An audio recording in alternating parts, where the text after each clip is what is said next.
Semoga Ustaz Haris sekeluarga dan kita semua di sini dilindungi Allah dan diberkahi Azza wa Jalla. Amin. Berhubungan dengan tema neraka, ada satu kebiasaan yang bisa menjerumuskan saya pribadi ke neraka karena ketidaktahuan dan tidak cukup ilmu saya. Bagaimana melakukan sesuai sunnah?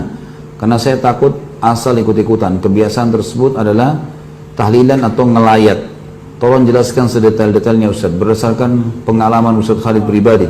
Gimana sikap kita yang benar jika mendatangi acara seperti ini dan sikap kita bila mengadakan acara itu, dan bagaimana menolak orang yang akan melakukan pengajian buat si mayit. Ini sesuai dengan tema kan? Kok bagaimana lolos sortiran? Dari kiri, dari sini kok. Membela diri Marwan ini. Ada malaikat yang catat.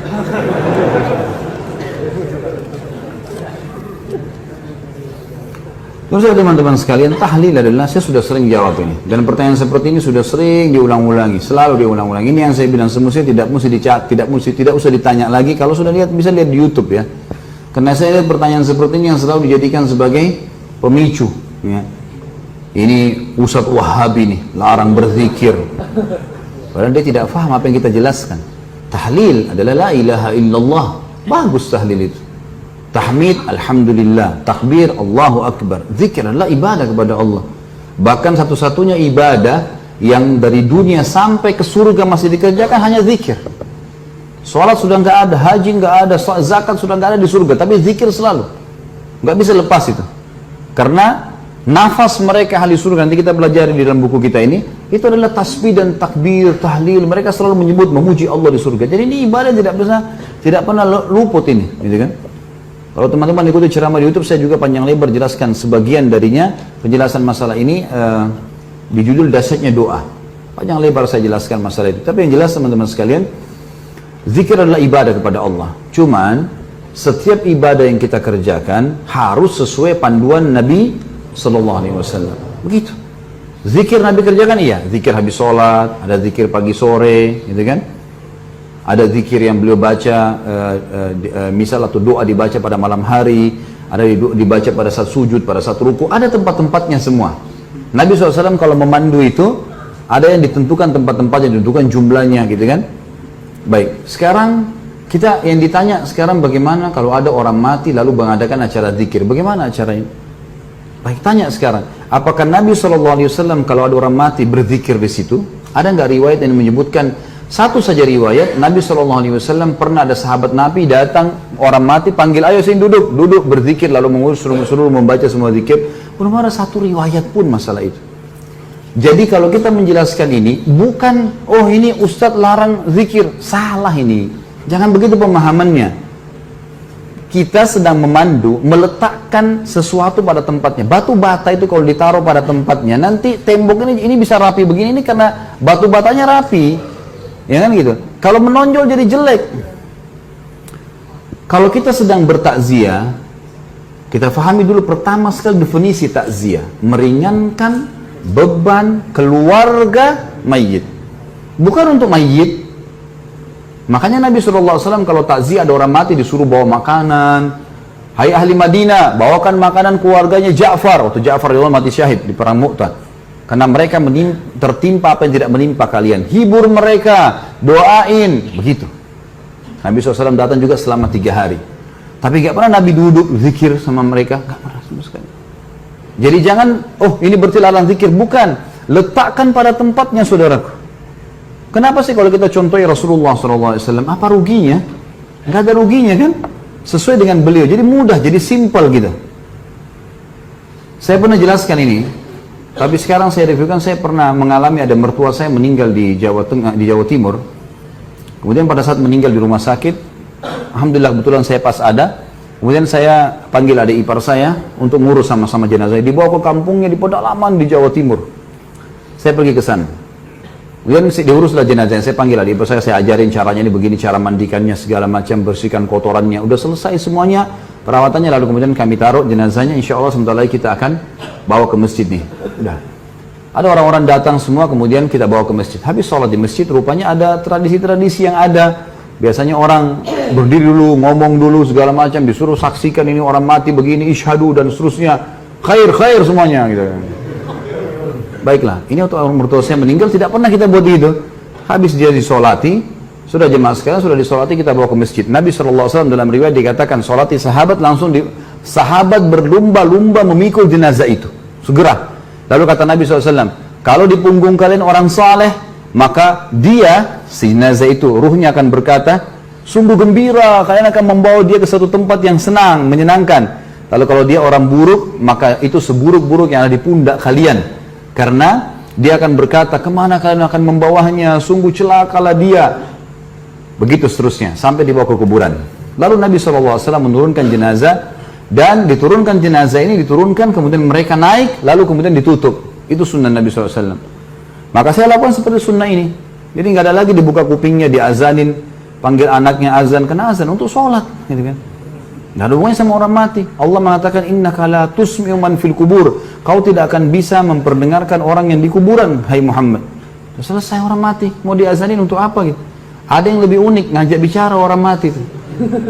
Saya pernah lihat itu di kuburan, dia pegang kertas, orang-orang di sebelahnya nggak ngerti. Saya ngerti apa yang dia bilang. Hai fulan bin fulan, kalau malaikat mungkar nakir datang tanya siapa Tuhanmu, jawablah Allah. Kalau antum ada orang meninggal, antum ikut, lalu antum lihat dia pegang kertas, itu dia ngomong sama orang mati biasanya. Kalau datang tanya siapa nabimu, bilang Muhammad SAW. Kalau datang tanya agama, bilang Islam. Jadi dia memandu orang mati. Apa yang mau dipandu ini? Waktu masih hidup, ajar. Gitu. Jangan lagi mati. Baiklah.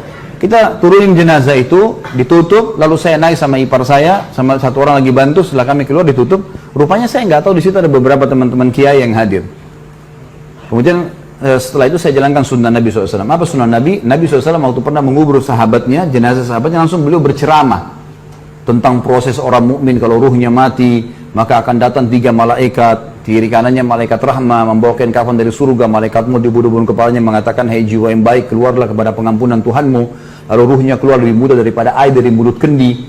Terus saja saya sampaikan, sampai saya sadari, ipar saya menangis dan orang-orang banyak yang nangis, karena riwayatnya panjang itu, tentang ruh orang beriman keluar, kemudian mengeluarkan bau lebih wangi dari bau kasturi, naik ke langit, semua malaikat menyambut ruh itu.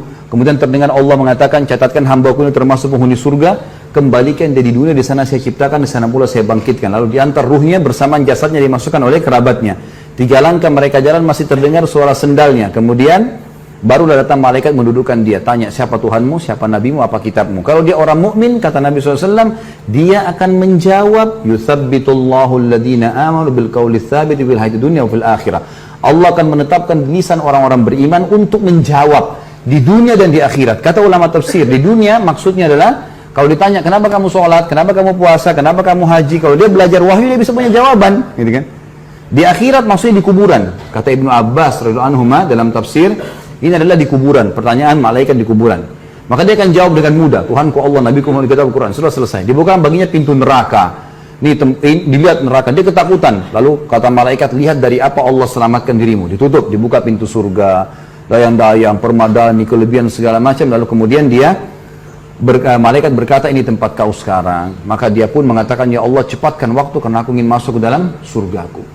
Lalu datang di sebelahnya orang yang tampan, wangi, bersih. Dia kagum. Dia bilang, siapa kamu ini? Sungguh sempurna ciptaan Allah pada dirimu. Dia mengatakan, saya amal soleh yang akan menemani kau sampai hari kiamat. Jadi ibadahnya, sholatnya, semuanya akan menemani dia.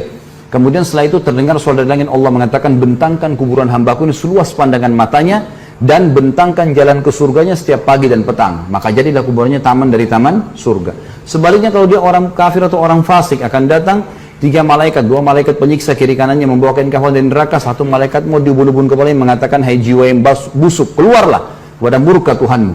Lalu berserakan di tubuhnya, lalu malaikat menarik dengan keras secara paksa, seperti ibaratnya bulu domba yang dibasahkan lalu dililitkan di pohon berduri dan ditarik dengan keras sehingga berantakan bulu domba itu. Belum sesaat keluar, ditangkap malaikat azab, dipakai kain kafan dari neraka, lalu dibawa ke atas. Belum tiba di langit pertama, semua malaikat menolak karena mengeluarkan bau lebih busuk dari bau bangkai. Wa na'udzubillah. Lalu terdengar suara dari langit, Allah mengatakan, catatkan hambaku ini termasuk penghuni neraka, kembalikan di dunia karena di sana saya ciptakan, di sana saya akan bangkitkan. Lalu diantarlah bersama dengan jenazahnya diantar oleh kerabatnya. 3 langkah dia masih dengar, setelah itu telapak kaki mereka, setelah itu malaikat lain datang di kuburan mengatakan, mendudukkan dia, tanya siapa nabimu, siapa Tuhanmu, siapa nabimu, apa kitabmu. Dia tidak bisa jawab. Dia hanya mengatakan atau apa ya gitu. Saya cuma ikut-ikut dulu orang bilang gitu. Walaupun dia orang muslim tapi banyak dosanya tidak sempat tobat begitu. Lalu dibukakan baginya pintu surga, dia kagum tercium bau yang wangi. Lalu malaikat bilang, lihat dari apa kamu haramkan dirimu. Kamu bisa di sini, tinggal sholat, tinggal puasa, tinggal patuh, selesai, gitu kan? Masuk sini. Tapi ditutup sekarang. Ini tempat kau sekarang, neraka dibuka dengan siksaannya segala macam. Maka dia berdoa mengatakan, ya Allah jangan kau cepatkan waktu karena aku tidak ingin masuk ke dalam nerakaku. Lalu datang di sebelahnya orang yang buruk tampangnya, baunya busuk, menakutkan. Dia bilang, pergi kamu. Siapa kamu? Sungguh buruk ciptaan Allah pada dirimu. Maka dia mengatakan, saya amal buruknya akan menemani kau sampai hari kiamat. Kemudian datanglah malaikat yang tidak punya pendengaran dan penglihatan. Ini Allahu alam, Allah lebih tahu maknanya, tapi kita imani, gitu kan? Membawa sebuah besi yang kalau seluruh jin dan manusia bersatu untuk membalikkan, mereka tidak akan mampu. Yang akan dihantamkan ke kepala jenazah ini, kemudian dia hancur, lalu diutuhkan kembali begitu terus sampai hari kiamat. Itu keadaannya. Maka riwayat ini saya sampaikan teman-teman sekalian, pada saat itu ternyata ada yang sempat menangis. Ya. Setelah itu kami pulang dan saya bilang sebelum pulang, bapak sekalian, kami membuka rumah orang tua kami untuk takziah selama 3 hari. Sunnah Nabi SAW takziah itu adalah begini. Datang, doakan, sabarkan kami, dan lagi berminat membawa makanan silakan. Kami tidak siapkan makanan dan minuman. Karena sunnah Nabi SAW begitu. Alhamdulillah 3 hari itu nggak ada acara apa-apa, nggak ada ribut-ribut, nggak ada semua. Orang datang, doakan kita pergi, bawa makanan pergi. Hanya banyak orang yang datang waktu itu. Tokoh-tokoh masyarakat datang terus ngobrol sama saya, banyak yang bertanya masalah hukum. Sebelum saya pulang ke Surabaya, kemudian balik ke Jakarta waktu itu, ada beberapa tetangga, keluarga mertua saya mengatakan, kami selama ini hadapi kematian belum pernah seperti ini. Kami merasa 3 hari ini nggak ada beban. Dan sekarang seperti kami sudah ikhlas melepaskannya. Sebenarnya sunnah Nabi SAW.